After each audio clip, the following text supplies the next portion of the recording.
성경 전도서 7장 11절에서 14절입니다. 전도서 7장 11절에서 14절.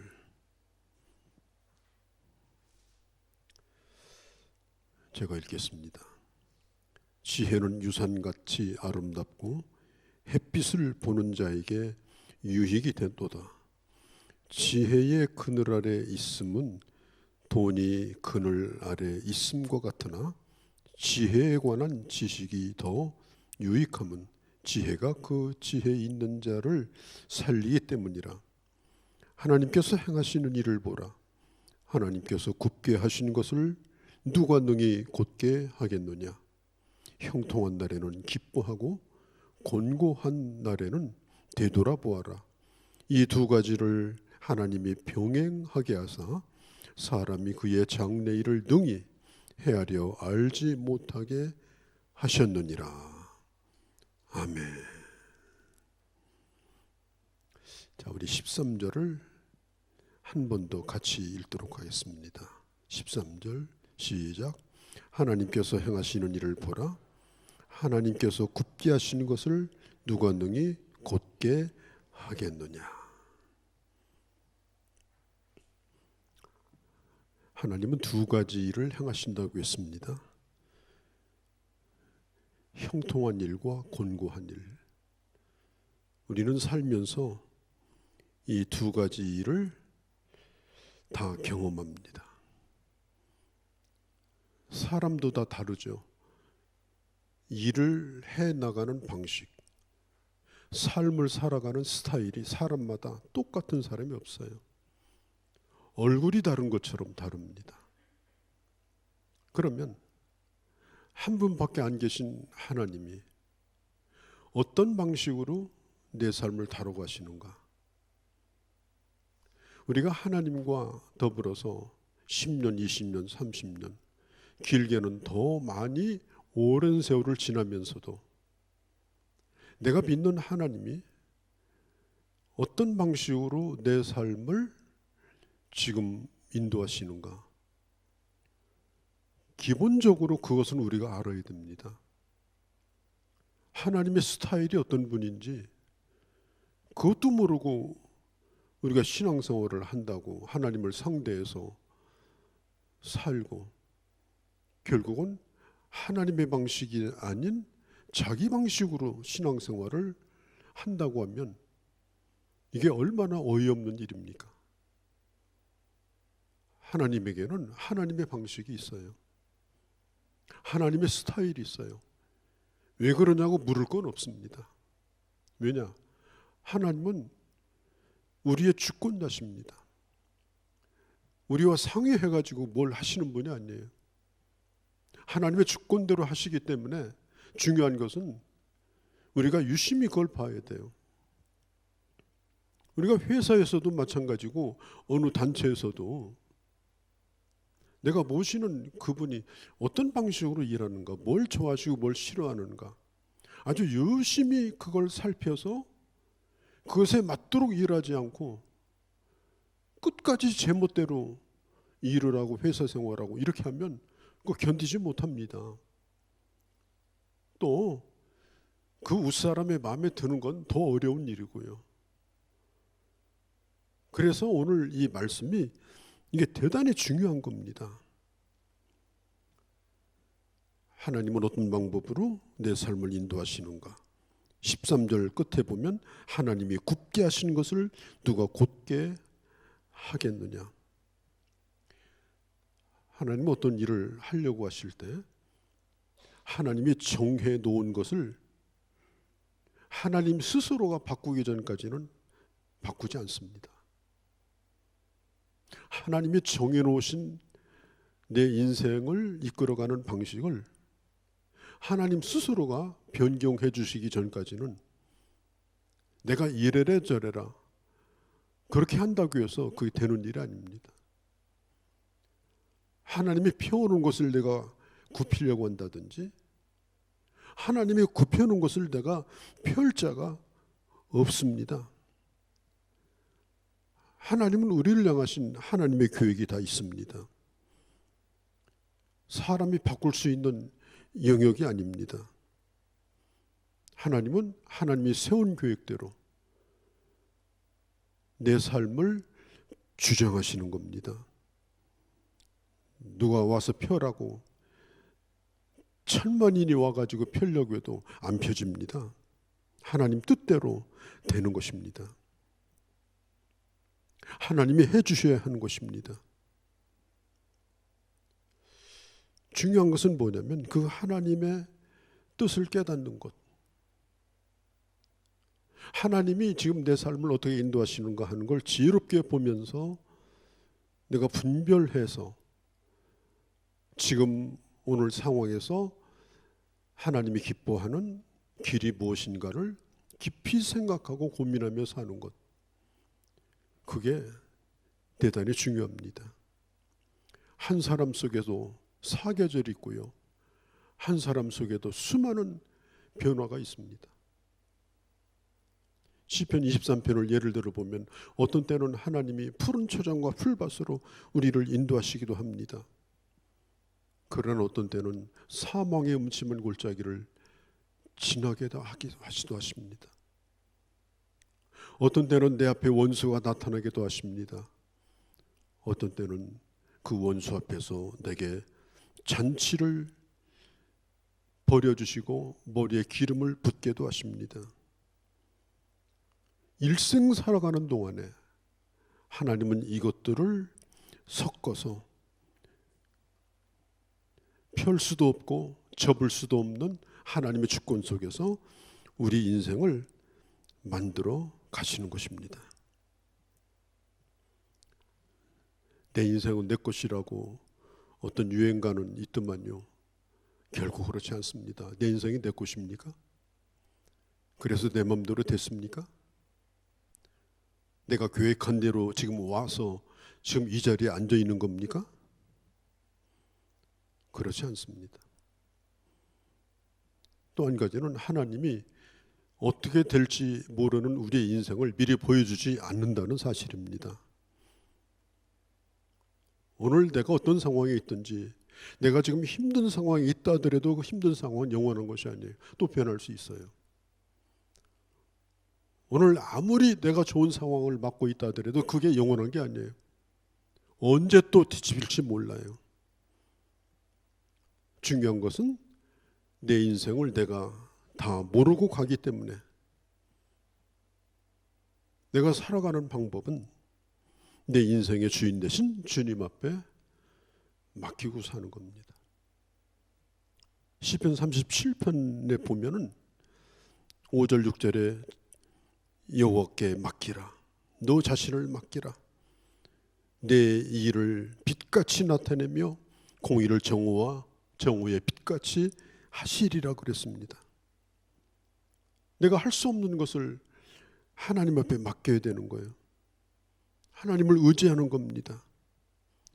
그러면 하나님의 주권대로 주님은 빛 가운데로 끝까지 어둠은 아닙니다. 끝까지 형통도 아닙니다. 어떤 경우에 따르더라도 교만하지 말고 어떤 경우에 따르더라도 좌절하지 말고 주님 앞에 우리 인생을 맡기고 가는 겁니다. 베드로전서 5장 7절에 보면 내 염려를 주께 맡기라. 그러면 주님이 너를 돌봐주시리라고 했습니다. 잠언 말씀에도 보면 16장에 사람이 마음으로 그 길을 계획한다 할지라도 그것을 인도하시는 분은 하나님이라고 했습니다. 여러분, 지금 내 눈에 좋아 보인다고 그 길이 반드시 좋은 건 아닙니다. 좋은 길인데 굉장히 지금 나쁜 일들이 일어날 수가 있습니다. 내가 썩는 시간이 될 수도 있어요. 지금 내가 겪는 일이 굉장히 힘들고 이해가 안 되는 일인데 지금 모든 면에서는 잘 되고 있는 중일 수도 있습니다. 긍정적으로 모든 일이 되어져가는 일일 수도 있습니다. 중요한 것은 뭐냐면 어떤 길을 가든지 내가 어떤 처지에 있든지 그것이 평탄하든지 그것이 아니면은 굴곡이든지 주님과 함께 걸어가는 게 중요해요. 매일마다. 오늘 이 전도자는 길을 걸을 때 그냥 걷지 말고 함께 걸어라. 함께 걸으면서 해야 될 일이 뭐냐? 14절 상반절에 보면 형통한 날에는 기뻐하며 걸으라 그래요. 곤고한 날에는 너의 삶을 되돌아보며 걸어라. 형통한 날도 곤고한 날도 있습니다. 아랍 사람들의 속담에 이런 속담이 있습니다. 만일 햇빛 비치는 날만 있다면 그때 사막이 생겨날 것이다. 맑은 날만 있다면 그것이 사막이 된다. 햇빛이 있는 날만 원하지 말라는 거예요. 1년 내내 햇빛만 쬐면 비 한 번 안 내리면 그 다음에는 사막이 되는 거예요. 우리 인생도 마찬가지입니다. 일생토록 성공만 하고 평탄한 길만 걷고 한 번도 실패한 적도 없고 하나님을 찾겠습니까? 그 사람이? 기도를 하겠습니까? 무슨 인생에 갈급함이 있어가지고 하나님 앞에 나오겠습니까? 그런 일만 있었다면 오늘 여기 있을 사람이 아무도 없어요. 하나님을 의지하고 걸어가는 인생을, 그것이 가장 중요하기 때문에 하나님은 우리로 하여금 미래를 알지 못하게 하고, 그리고 하나님의 절대적 주권 속에서 오늘 우리는 우리 인생을 걸어가고 있는 거예요. 심지어 기도해도 안 바뀝니다. 하나님 환경 변화시켜 주세요. 기도해도 안 달라져요. 중요한 것은 곤고한 삶을 살 때는 그 곤고함을 지나가는 과정이 있는 거예요. 형통한 삶을 살 때는 그 형통함을 지나가는 과정이 있는 거지, 곤고함을 형통함으로 바꾸겠다, 기도는 만사를 변화시킨다, 아니에요. 하나님이 허락하신 환경인데 기도한다고 바뀝니까? 믿음의 사람으로 합당한 반응을 하면서 그 상황을 주신 하나님 뜻이 무엇인지를 묵상하면서 하나님의 자녀답게 걸어가는 것이 그 환경을 주신 하나님의 뜻입니다. 무조건 바꿔달라 그렇게 하지 마세요. 내가 그걸 펼 수가 없는 겁니다. 내가 할 수 있는 것과 할 수 없는 것을 구분해야지, 안 되는 것을 평생 되게 해달라고 부르짖어도 안 되는 거예요. 왜 이런 일이 오는가? 왜 이런 환경이, 왜 이런 과제가, 내가 바꿀 수 없는 이런 기가 막힌 일이 오늘 내게 주어졌는가? 우리는 그것을 깊이 생각하고, 그리고 그런 환경 속에서 주님과 동행하는 법을 배워야 됩니다. 주님의 자녀로 사는 법을 배워야 됩니다. 굴곡진 가운데서 그 길을 걸어가는 법을 배운 사람은 평탄한 길만 간 사람하고는 인생의 깊이가 전혀 다릅니다. 영적인 깊이가 전혀 다릅니다. 그걸 감당하고 이긴 사람은 다른 사람이 알지 못하는 어마어마한 그런 하나님의 역사를 체험하면서 사는 거예요. 그러니까 불평하시면 안 돼요. 눈 뜨면 내 환경이 왜 이러냐, 왜 저러냐, 그러면서 신세한탄을 하고요. 전혀 주님과 동행하지 아니하고 그냥 자기 고집으로 생각으로 틈만 나면 와서 또 기도하고 하나님 이거 바꿔달라고 그러고 그러면 그건 별로 소망이 없어요. 하나님의 방식으로 그에게 일하실 수가 없어요. 하나님의 방식으로 일하셔야 내가 되고 내가 하나님의 자녀다워지는데, 그렇게 못하도록 날마다 뜯어말리고 반응하고 날마다 그렇게 하시면요, 아무것도 안 되고 그 인생이 그야말로 기가 막힌 인생으로 결론이 나고 마는 거예요. 그래서 이것이 아주 중요한 것입니다. 우리의 삶도 좋은 날과 힘든 날, 맑은 날과 흐린 날, 그런 일들이 오늘 성경은 말하죠. 병행해서 주어진다. 바다도 태풍이 한번 불어야 바다가 깨끗하게 됩니다. 우리 삶도 한번 뒤집어져야 우리의 삶의 찌꺼기들이 다 사라집니다. 하나님을 인정하는 법을 배웁니다. 하나님을 의지하는 법을 배웁니다. 달리는 자동차가 끊임없이 엑셀에다만 밟는다면 큰 사고 납니다. 브레이크를 밟을 때는 급브레이크라도 밟아야 됩니다. 그래서 자동차 운전할 때 급브레이크 밟는 법을 연습을 시켜요. 어떻게 밟느냐? 세게 밟는 거예요. 무조건 세게. 그건 넓은 공지에 가서 연습을 하셔야 돼요. 한 60km 놓고 달리시다가 모든 힘을 다해서 발에 힘을 동원해서 브레이크를 밟으면 제동거리가 굉장히 짧아집니다. 위급 상황에서. 이럴 때는 이렇게, 저럴 때는 저렇게. 그 상황에서 내가 할 수 있는 것이 뭔가. 우리가 그것들을 배우고 지혜롭게 사는 것을 우리는 연습해야 되는 거예요. 그래야 균형이 맞아요. 그제 물을 많이 먹은 눈이 내려가지고 엄청나게 많은 건물들이 무너지고 차들이 큰 사고들이 나고. 그런데요, 가만히 생각해 보세요. 그런 일들은 이 지구가 고기압과 저기압이 끊임없이 균형을 이루는 거예요. 이쪽에서 고기압이 일어나면 이쪽에서 저기압이, 이쪽에서 커지면 이쪽에서 낮아지고, 그렇게 해서 이 지구 땅덩어리 공기가 순환이 되는 거예요. 공기가 순환이 안 되면요, 큰일 나요. 바람이 불어야 되는 거예요. 눈도 와야 되고 태풍도 와야 되고. 그래서 끊임없이 이 지구가 균형을 이루어서 이 지구라고 하는 이 기후가 유지가 되는 겁니다. 우리 인생도 똑같습니다. 아침은 언제 오는 겁니까?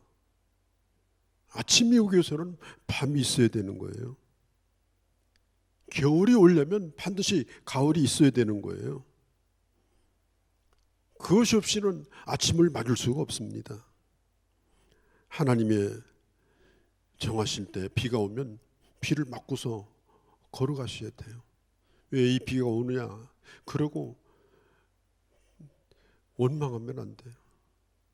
눈이 올 때는 왜 오늘은 눈이 오느냐 이러면 안 돼요. 눈이 오는구나. 그렇게 생각하고 눈길을 걸어가려면 옷 튼튼히 입고 집을 나서면 되는 거예요. 눈을 원망하면 안 돼요. 그건 내가 할 수 있는 일이 아닙니다. 우리 삶도 똑같아요. 내게 오는 일을 가지고 그걸 원망하고 입으로 전부 원망하고 이러면 아무 일도 안 일어나요. 그 일 가운데서 내가 할 수 있는 일이 뭔가? 하나님의 기도하면서 지혜를 구하고, 그리고 하나님의 뜻을 묻고, 그 상황에서 하나님의 자녀로 살아가는 것을 이런저런 환경 속에서 다양하게 배워가는 거예요. 그렇게 할 때 인생이 맛이 나는 겁니다. 그렇게 할 때 인생이 성장해 나가는 거예요. 만일 모든 일이 다 잘 된다면요, 여기는 우리 100% 다 방탕해집니다. 기도하겠어요? 아마 예수도 안 믿을 겁니다. 아무 일도 안 일어난다. 그 약속 받고 산다면요, 내 맘대로 살자는 쪽으로 결국 우리는 흘러갈 수밖에 없는 거예요. 대사도였던 바울도 그가 로마서 7장에서 말하지 않았습니까? 모든 만물은 지금 탄식을 하고 있다. 하나님의 아들들이 나타나기를 기다리고 있다. 만물은 지금 탄식을 해요. 더우면 더워서 탄식하고, 추우면 추워서 탄식하고, 바람이 불면 바람이 불어서 탄식하고, 물고기도 탄식하고 나무도 탄식하고. 그러면서 로마서 7장 끝에 보면 이렇게 말합니다. 오라 나는 곤고한 사람이로다. 내 안에도 그런 탄식이 있다는 거예요. 내 안에도. 오라 나는 곤고한 사람이로다. 누가 나를 건져내겠는가? 나라고 하는 사람을 온전하게 직면하는, 철학적으로 말하면 실존적인 자기 자신을 직면하는 그 순간이 뭐예요? 절망할 때입니다. 오라 나는 곤고한 사람이로다. 누가 나를 건져내겠는가? 그리고 주님을 바라보는 걸 배우는 거예요. 누가 나를 건져내겠는가? 주님밖에 없지 않습니까? 주님밖에 없지 않습니까? 사도 바울도 그런 경험을 하면서 그가 사도로서 일을 한 거지, 그가 평안한 가운데서 하나님의 일을 한 게 아닙니다. 여러분, 창세기를 보면요, 1장에 보면 유대인들의 하루, 성경의 하루는 밤에 시작돼요.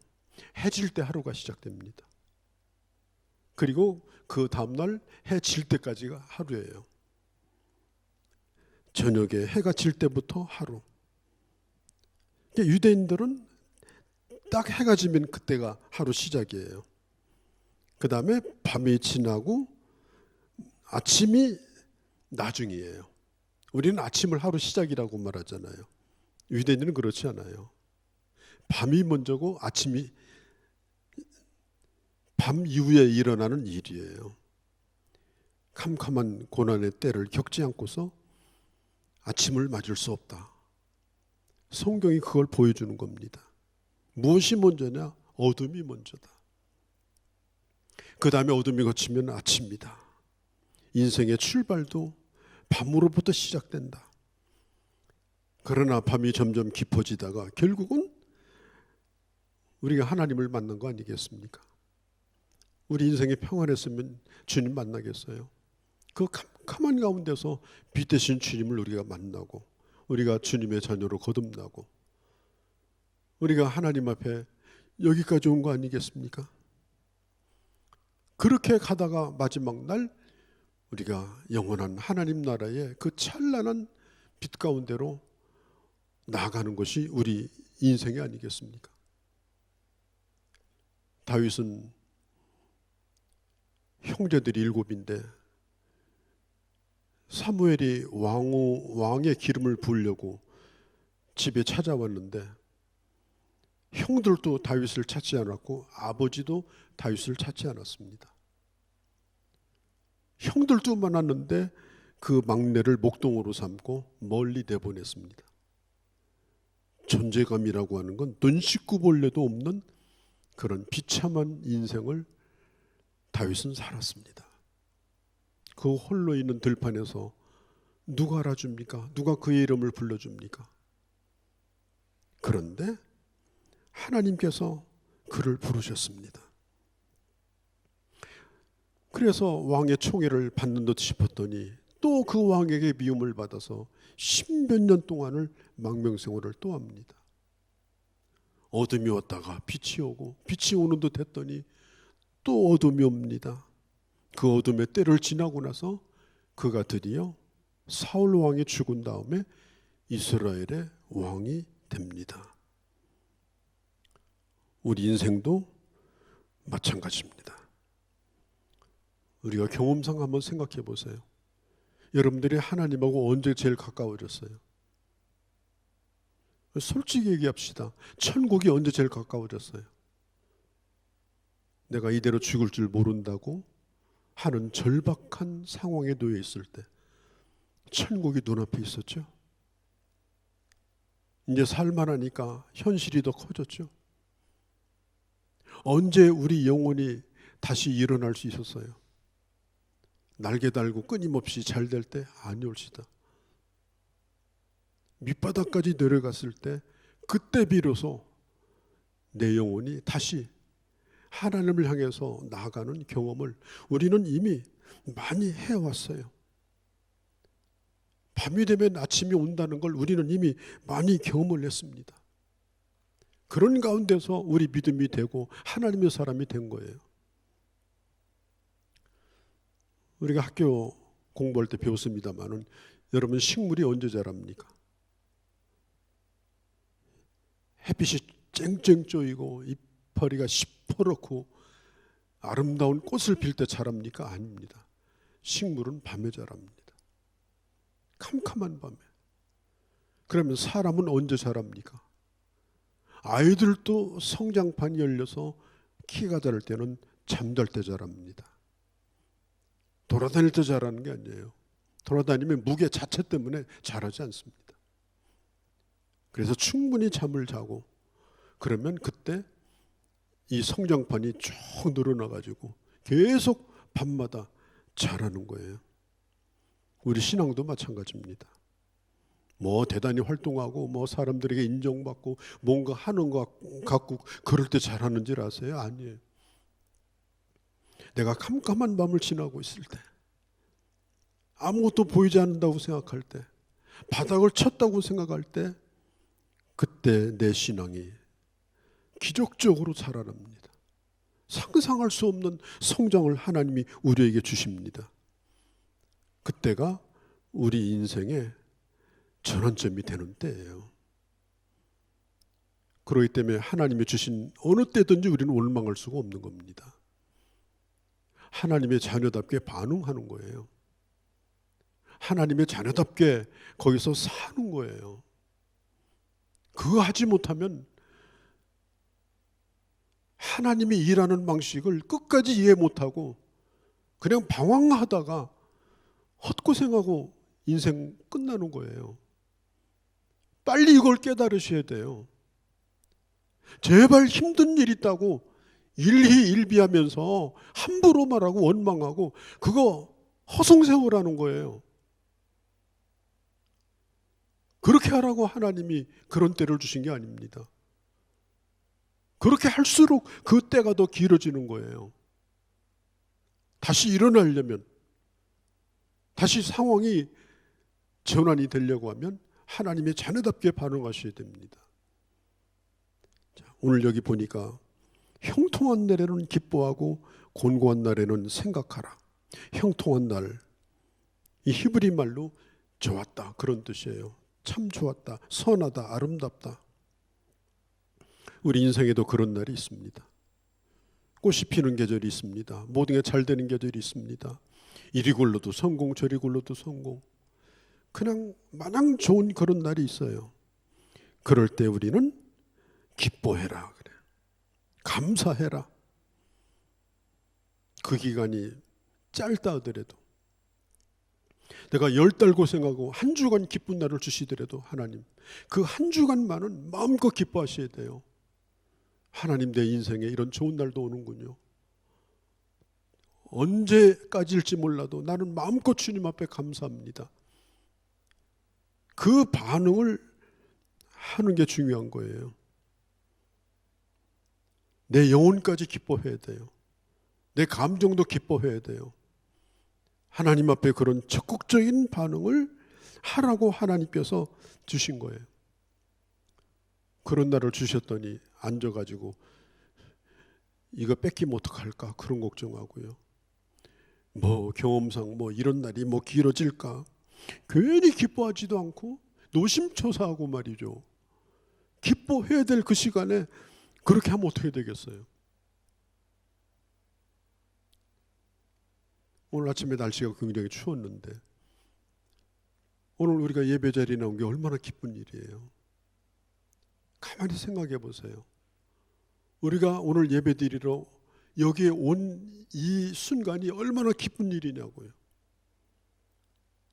기뻐할 일이 찾아보면 하나님은 곳곳에다가 하나님을 심어두셨는데 그걸 잃어버리고 사니까 기뻐할 일이 없는 거예요.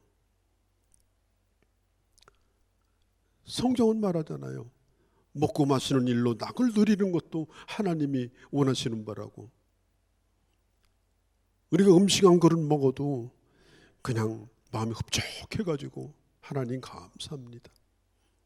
누가 나에게 격려 한마디 던져줘도 하나님, 저런 사람을 내게 주셔서 감사합니다. 하루 종일 비가 오다가 한 10분 해만 떠도 하나님, 오늘 해를 못 볼 줄 알았더니 해를 보게 하신 거 감사합니다. 이렇게 찾아보려고 하면요, 우리가 기뻐할 거리들이 한두 가지가 아닙니다. 기뻐할 일을 주셨을 때에 기뻐해야 하나님은 더 큰 기쁨을 우리에게 주시는 겁니다. 조금 주셨더니 아니에요. 뭐 좋은 줄도 모르고 계속 원망하고 그러면요, 기쁜 일이 점점 작아집니다. 그리고 일이 잘 될 때에 기쁨을 표시하는 거예요. 하나님을 향해서도 주님 감사합니다. 사람들을 향해서도 정말 감사합니다. 여러분, 감사하다는 말을 언제 써보셨어요? 이번 주 감사하다는 말 써보셨어요? 하나님은 그걸 원하시는 겁니다. 또 내게 조금 여유가 생겼어요. 그러면 하나님, 요거 어디다 쓰면 좋을까요? 좋은 일 생각나게 해주세요. 좋은 일 생각나게 해주세요. 좋은 일 하고 싶어서 못 견뎌가지고 귀한 일을 찾아보고 얼마나 하나님이 기뻐하시겠어요. 건강도 마찬가지예요. 조금 건강하면 그냥 뭐 견디지 못해가지고 딴짓하러 다니고, 하나님이 내게 건강을 좀 주셨을 때에 하나님, 어떻게 하면 이 건강을 내가 좀 유용하게 쓸 수 있을까요? 사람이 늘 건강한 것도 아닌데 잠깐이라도 건강하다면 이 기회만이라도 뭔가 내가 주를 위해 좀 살고 싶습니다. 형통할 때 죄 짓는 일을 하고 원망하는 일을 하고 그냥 미리 걱정하는 일을 하고 이렇게 시간 보내면요, 하나님이 일하시는 방식에 전혀 반응하지 못하는 거예요. 그런 일이 있을 때는 하나님의 자녀로서 기뻐하라는 겁니다. 밥 한 그릇 먹어도 그게 단 10분 동안이라도 기뻐하며 먹으라는 거예요. 좋은 사람 만나서 차 한잔 마셔도 기뻐하며 마시라는 거예요. 그런 기회들을 놓치지 말라는 겁니다. 그렇게 하라고 주시는 거예요. 요즘 요한계시록 묵상합니다마는 아시아의 7교회도 어떤 교회는 핍박이 있었고 환란이 있었고 어떤 교회는 책망만 있었는데 사실 따지고 보면 평안한 교회가 하나도 없었어요. 다 어려움이 있었습니다. 교회마다. 교회도 마찬가지예요. 어떤 사람은 교회 와가지고 맨날 타령을 해요. 이 교회는 왜 저러냐 뭐. 여러분, 교회가 무슨 회사입니까? 이 교회는 뭐 왜 이러냐 뭐, 빚이 얼마냐, 아니 여기가 무슨 뭐 주식회사입니까? 완전히 세상 논리를 가지고 그냥 소비자 입장에서 교회를 바라보면서 교회를 평가하는 사람이 있어요. 그렇게 하라고 우리 하나님께서 교회에 불러주신 거 아닙니다. 교회에 대해서도 그냥 감사하는 거예요. 하나님 감사합니다. 좋은 교회 주셔서 감사합니다. 이렇게 좋은 교회 다니게 해주셔서 감사합니다. 이렇게 좋은 교회 담임 목사가 되게 해주셔서 감사합니다. 그냥 감사하면 되는 거예요. 그러면 교회 안에서도 이런 일 저런 일도 있겠지만은 이러나 저러나 늘 교회 생활을 통해서 우리의 신앙에 큰 도움을 받고 성장을 받고 그리고 일생 믿음의 생활을 잘 할 수가 있는 것입니다. 기쁜 날에는 기뻐하라. 여러분, 그렇게 하시기를 바랍니다. 곤고한 날에는 어떻게 하라? 생각하라. 괴롭다는 뜻이에요. 괴로운 날이 있습니다.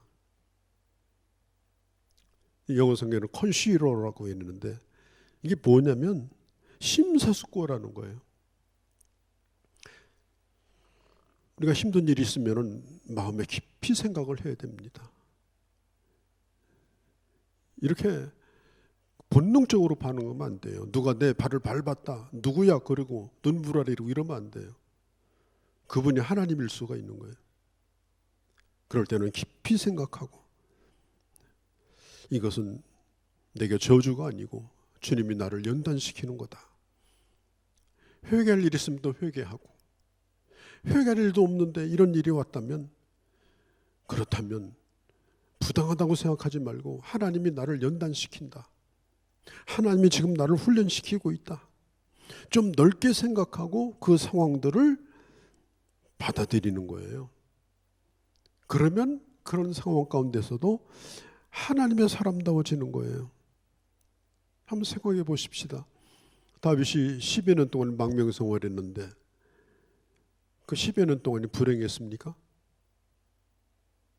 다윗의 시를 보세요. 요셉이 10 몇 년 동안 애굽에서 참 어려운 일을 겪었는데 그게 불행이었습니까? 다윗은 왕이 됐고 그 감옥에서 나와가지고 요셉은 총리가 됐습니다. 나무가 나이테를 언제 먹느냐? 겨울에 먹습니다. 겨울에 이파리를 다 떨어뜨릴 때 나무가 단단해집니다. 물 올라가지고 자랄 때는요 헛거예요. 나무가 헛거. 겨울에 단단해져요. 그리고 뿌리는 언제 튼튼해지느냐? 겨울에 튼튼해집니다. 왜? 견디는 경험을 하는 거예요. 겨울을 견디는 경험. 그래서 나무가 되는 겁니다. 그래서 그런 나무가 100년, 200년 가는 거예요. 뿌리도 마찬가지예요. 얼마나 춥겠어요. 땅속이라도 안 추워요? 그래도 안 죽고 견뎌내면 그 봄에는 폭발적으로 싹을 내고 폭발적으로 꽃이 피는 겁니다. 좀 춥다고 그래가지고 계속 원망하고 들썩거리고 말이죠. 뭐 이리 요청 저리 요청하면 그게 여러분 나무가 되겠어요? 우리 인생에도 힘든 때가 오게 되는데 어떻든지 간에 우리는 견뎌야 돼요. 하나님의 사람으로. 그러면 그 믿음이 대단히 단단해집니다. 우리 교회에서도 화분이 많은데요. 그 뭡니까? 로즈마리인가 뭐 이 냄새 나는 화초. 하나는 얼어 죽고 하나는 살았어요. 어느 인간은. 내가 물어봤어요. 왜 이러냐 그랬더니 하나는 안에서만 자라서 그래 죽었고 하나는 밖에서 견뎌가지고 살았다고. 식물도요. 추위를 이기는 힘을 길러야 추위를 이기지 약한 것은요. 찬바람 한번 쐬면 다 죽습니다. 하나님께서 우리에게 뭘 원하시겠습니까? 곤고한 날에 생각하라. 곤고한 날에 깊이 기도하는 걸, 곤고한 날에 깊이 생각하는 것, 그리고 곤고한 날에는 내 삶을 구조조정하는 것. 그때 버려야 돼요. 그때 싹 버려야 돼요. 그렇게 하고 단순화시키고. 집도 비가 새는 거 언제 알아요? 소나기 엄청나게 한번 와봐야 알아요. 해만쯤에 몰라요. 집이 얼마나 튼튼한지 한번 흔들려 봐야 알아요. 형통한 일만 있으면요 뭐가 진짜인지도 몰라요. 내가 내 자신이 누군지도 몰라. 내가 진짜인가 가짜인가. 자기 자신의 확인도 안 되는 겁니다. 그럴 때 우리는 우리 자신을 발견하게 되고 다시 돌이키게 되고 다시 우리 인생을 되정비하게 되는 것입니다. 데일리 카네기 철강왕 카네기의 얘기입니다. 그가 사업이 망해가지고 좌절을 해서 하루는 길거리를 지나가고 있습니다. 그때 그림 한 폭이 그려져 있었습니다. 배가 그려져 있었는데 그 배가 모래 위에 떡 얹혀 있는 거예요. 그래서 카네기가 생각합니다. 저 배가 바다 위에 있어야지 왜 모래 위에 있는가? 그냥 자기도 답답한데 그림 보니까 더 답답한 거예요. 그래가지고 카네기가 가까이 가서 가만히 쳐다보는데 그 밑에 뭐라고 써 있는 거예요. 뭐라고 써 있느냐? 반드시 밀물이 올 때가 있다. 이렇게 써 있었어요. 반드시 밀물이 올 때가 있다. 이 배는 밀물을 기다리고 있다. 카네기가 그 글을 읽고 용기를 냈습니다. 아, 하나님이 밀물을 주시겠지. 하나님께서 반드시 내게 때를 주시겠지. 그리고 다시 출발할 수 있었다라고 하는 것입니다. 지금 여러분들의 삶을 하나님이 어디에다가 두셨는지 어디다 가둬두셨는지 저는 알 수가 없습니다. 분명한 것은 형통한 날과 곤고한 날을 겸하여 주셨을 것입니다. 아무도 그때가 언제 찾아올지 우리는 예상 못하고 우리는 살아가고 있습니다.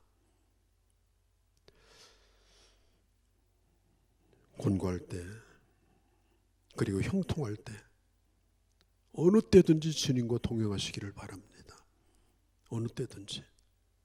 어느 때든지 기도하기를 쉬지 않기를 바랍니다. 어느 때든지 하나님의 사람답기를 바랍니다. 그러면 하나님의 방식대로 여러분들을 만들어 가시는 하나님의 뜻이 여러분들을 통해서 반드시 이루어지고 멋진 하나님의 사람이 되어 있을 것입니다. 오늘도 푸른 초장과 사망의 음침한 골짜기를 교차해서 걸어가시면서 결국 하나님이 우리를 어디까지 인도하시느냐? 영원한 아버지 집까지 우리를 인도하시는 하나님의 선한 뜻이 결국에는 이루어지고 마는 것입니다.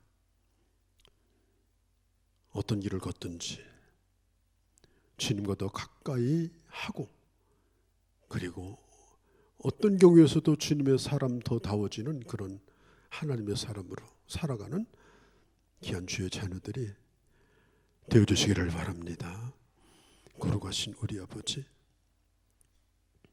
하나님은 우리 삶을 이끌어가는 방식이 있어요.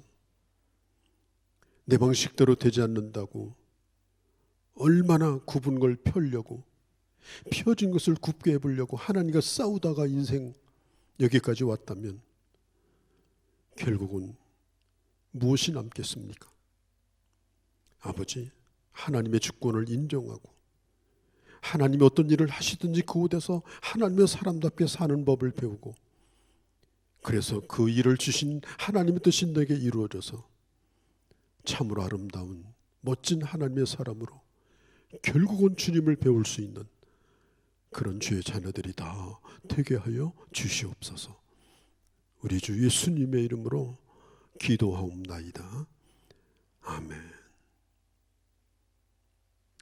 찬송가 300